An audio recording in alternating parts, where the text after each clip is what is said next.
Hi எல்லாரும் எப்படி இருக்கீங்க? இன்றைக்கி சூப்பரான ஒரு ரெசிபி பார்க்கலாம். வெஜ் கீமா. இது வந்து எல்லாத்துக்குமே சைட் டிஷ்க்கு சூப்பரா இருக்கும். சாண்ட்விச்சுக்கெலாம் கூட நீங்க ட்ரை பண்ணி பார்க்கலாம். ரொம்ப ரொம்ப சூப்பரா இருக்கும்.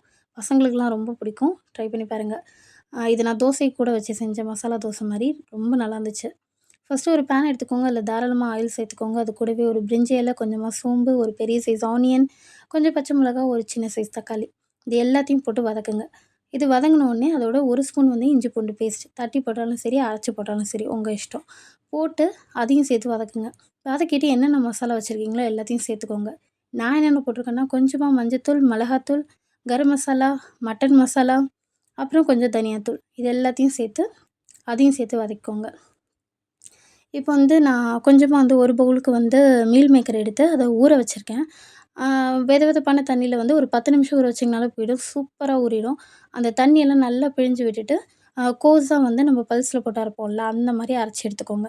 எடுத்துட்டு அதையும் சேர்த்து கொட்டி ஒரு மிக்ஸ் குடுத்துட்டு, கொஞ்சமா தண்ணி ஊத்திக்கோங்க. ஏன்னா, இல்லன்னா அதுவே தண்ணி விடும். கொஞ்சமா தண்ணி ஊத்தி ஒரு 5 மினிட்ஸ் சிம்ல வச்சு எடுத்தீங்கன்னா, இது பாருங்க சூப்பரா ரெடி ஆயிடுச்சு.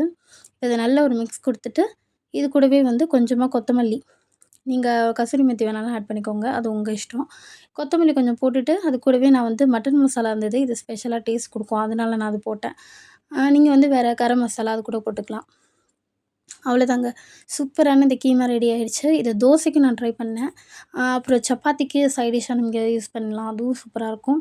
ப்ளஸ் சாண்ட்விச்சுக்கும் யூஸ் பண்ணலாம். நான் வந்து ஈவினிங் சாண்ட்விச்ச வந்து ஸ்நாக்ஸுக்கு வச்சு முடிச்சேன். அதுக்கப்புறம் நைட்டு டின்னருக்கும் வந்து இத தோசைக்கு எடுத்துக்கிட்டேன். சாண்ட்விச்சுக்கு வந்து ஃபஸ்ட்டு நெய் கொஞ்சம் போட்டு, நெய்யோ, பட்டரோ போட்டு ஃபஸ்ட்டு 2 பக்கம் டோஸ்ட் பண்ணி எடுத்துருங்க. அப்புறம் அதில ஒரு சைடு வந்து இந்த கீமா எடுத்து 1 ஸ்பூன் வச்சு நல்லா ஸ்ப்ரெட் பண்ணி விடுங்க. இது கூடவே நீங்க வந்து சாஸு ஐ மீன் டொமேட்டோ கெச்சப் இல்ல வந்து மயனீஸ் இது மாரிலாம் கூட சேர்த்துக்கலாம். சேர்த்து இது வந்து 2 பக்கமும் திருப்பி கொஞ்சமா நெய் விட்டு, 2 பக்கமும் டோஸ்ட் பண்ணி எடுத்து, நடுவுல ஒரு கோடு போட்டு கட் பண்ணி எடுத்தீங்கன்னா, சூப்பரான சாண்ட்விச் ரெடி.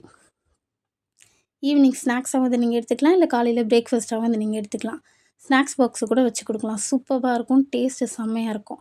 இப்ப அடுத்து தோசை பார்க்கலாம். தோசை வந்து நான் 2 டைப் ஆஃப் போட்டேன். ஒண்ணு வந்து நம்ம ஊத்தப்பம் மாரி போடுவோம்ல, அந்த டைப் ஒண்ணு போட்டேன். அதுக்கப்புறம் மொறுமொறுன்னு போடுவோம்ல, அந்த டைப் ஒண்ணு போட்டேன். ஃபஸ்ட்டு மொறுமொறுன்னு போடுற தோசை பார்க்கலாம். ஃபஸ்ட்டு மெலிசா தட்டிக்கோங்க. அது 2 பக்கமும் ஃபஸ்ட்டு வந்து நம்ப திருப்பி விட்டு எடுத்துக்கலாம். எடுத்துட்டு அதோட ஃப்ரண்ட் சைட்லயோ, இல்ல பேக் சைட்லயோ ஏதோ ஒரு சைட்ல வந்து இந்த மசாலாவ கொஞ்சம் வச்சு, அத வந்து நல்லா ஸ்ப்ரெட் பண்ணி விடுங்க. இது கூட நீங்க வேணும்னா, நீங்க வந்து இந்த நான் சொன்னேன்ல கெச்சப்பு, இல்ல வந்து மயனீஸ் இந்த மாரி எது வேணாலும் நீங்க ஆட் பண்ணிக்கலாம். இல்ல அப்படியே இந்த மசாலா வச்சீங்கனாலும் சூப்பர்பா இருக்கும். இந்த மசாலாவையும் வச்சு இந்த பாருங்க நல்லா ஸ்ப்ரெட் பண்ணி விட்றேன். தோசை வேணாங்கிறவங்க கூட டெய்லி தோசையா? அப்படின்னு கேட்குறவங்க கூட கூட 2 தோசை வச்சு சாப்பிடுவாங்க. அவ்ளோ டேஸ்டியா இருக்கும். இதுக்கு தொட்டுக்கையும் எதுவுமே தேவையில்ல. இந்த கீமாவே வந்து ஸ்பெஷல் டேஸ்ட் குடுத்துரும். ட்ரை பண்ணி பாருங்க. எல்லாருக்குமே ரொம்ப பிடிக்கும். சின்ன பசங்க கூட விரும்பி சாப்பிடுவாங்க. அவ்வளோதாங்க. சூப்பரா ரெடி ஆயிடுச்சு பாருங்க. மொறு மொறுன்னு. அத ஃபோல்ட் பண்ணி காமிக்கிறேன் பாருங்க. பாருங்க சூப்பரான முறுமுறு தோசையும் ரெடி. இந்த மாரி குடுத்தீங்கன்னா, கூட 2 தோசை இறங்கும். ட்ரை பண்ணி பாருங்க. ட்ரை பண்ணி பார்த்துட்டு எப்படி இருந்ததுன்னு கமெண்ட்ஸ்ல சொல்லுங்க. இந்த மாரி கிட்ஸ அட்ராக்ட் பண்ணக்கூடிய நெறைய ரெசிபீஸ்க்கு டேஸ்டி டாக் சேனலுக்கு சப்ஸ்கிரைப் பண்ணி வச்சுக்கோங்க. வீடியோ பிடிச்சிருந்ததுன்னா லைக் பண்ணுங்க, ஷேர் பண்ணுங்க. நான் ஊத்தப்பம் ஸ்டைல்லயும் ரெடி பண்ணேன். அதுவும் சூப்பரா இருந்தது.